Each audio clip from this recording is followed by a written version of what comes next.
The 2026 World Cup is here, and honestly, it was making headlines for months before a single ball was kicked, for all the right reasons and plenty of the wrong ones. So today, we're asking the simple question: is this tournament actually worth watching? Despite all the chaos, all the controversies, all the complete nonsense surrounding it, let's start with the fiascos, because there are quite a few. For the first time ever, FIFA introduced dynamic pricing for World Cup tickets. Prices go up and down based on demand. Sounds reasonable in theory, doesn't it? When tickets first went on sale, group stage seats started at $60. The most expensive final ticket was listed at $6,730. Fine. Not cheap, but fine.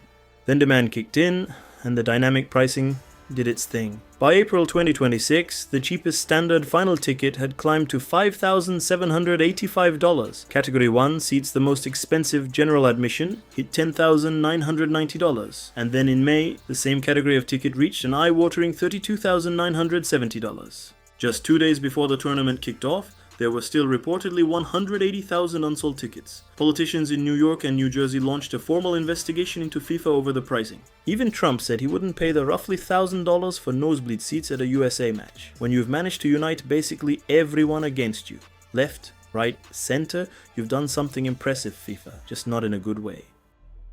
Because the tournament is hosted in the United States, American immigration policy walks straight onto the pitch before the opening whistle. Department of Homeland Security Secretary Markwayne Mullin confirmed that ICE agents would be present at World Cup stadiums. He said that ICE always says immigration enforcement, we're always going to do that, and did not rule out the possibility of arrests. This wasn't just theoretical. An asylum seeker who attended the Club World Cup final in New Jersey in 2025 with his children was arrested by ICE and deported. Between January 2025 and March 2026, ICE arrested at least 167,000 people in and around the 11 US cities hosting World Cup matches. In Los Angeles, stadium workers threatened to go on strike over the potential deployment of ICE agents, and local officials confirmed that civil immigration enforcement would not take place at World Cup matches in the city. So before a single match was played, the 2026 World Cup was already shadowed by immigration politics in a way no tournament ever has been before.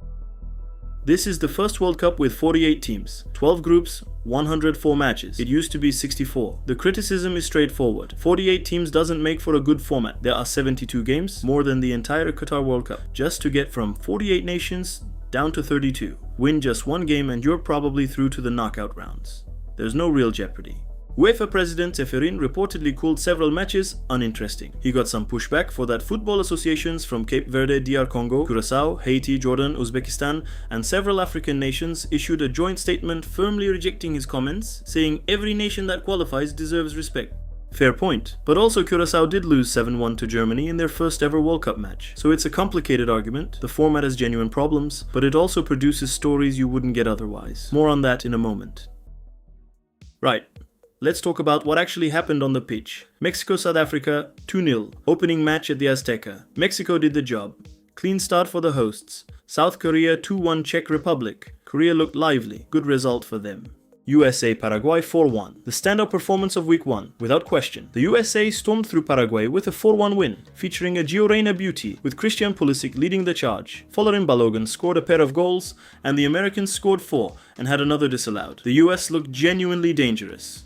Brazil-Morocco 1-1, well below expectations. Vinicius Jr. scored, but Brazil couldn't break Morocco down. Morocco held their ground and earned a well-deserved point in Group C. Scotland-Haiti 1-0. Scraped through, Haiti were the better side for long stretches and deserved more. Germany-Curaçao 7-1. The biggest scoreline of the tournament so far. Curaçao's first ever World Cup match. Brutal welcome to the big stage. Netherlands, Japan went behind twice and equalized twice. They looked excellent. The Samurai Blue carried their momentum impressively.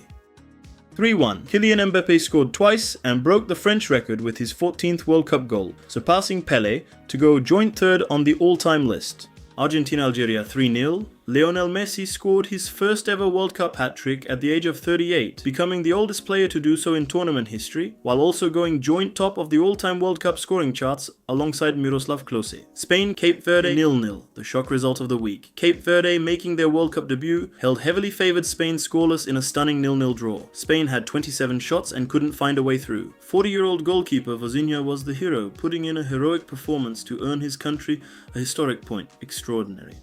Cristiano Ronaldo's record-equaling 6th World Cup got off to a deeply disappointing start as DR Congo secured their first ever World Cup point, drawing 1-1 with Portugal in Houston. Ronaldo missed 2 big chances and his goalless run in major tournaments extended to 10 games. Meanwhile, Messi had just scored a hat-trick. The contrast couldn't have been more stark.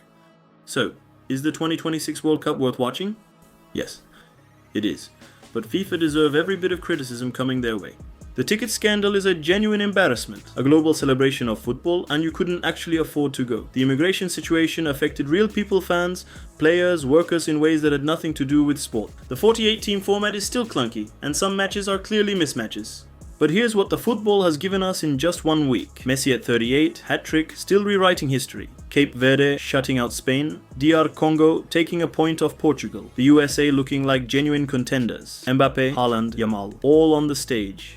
FIFA somehow manages to mess up almost everything around the tournament, but the football still finds a way through. That's why it's worth watching. That's it for today. If you're still here, you clearly care about this tournament. So go check out the video on your screen right now. Underdog teams that could shock everyone at the 2026 World Cup. Trust me, after this episode, you'll want to know who's coming for the favorites next.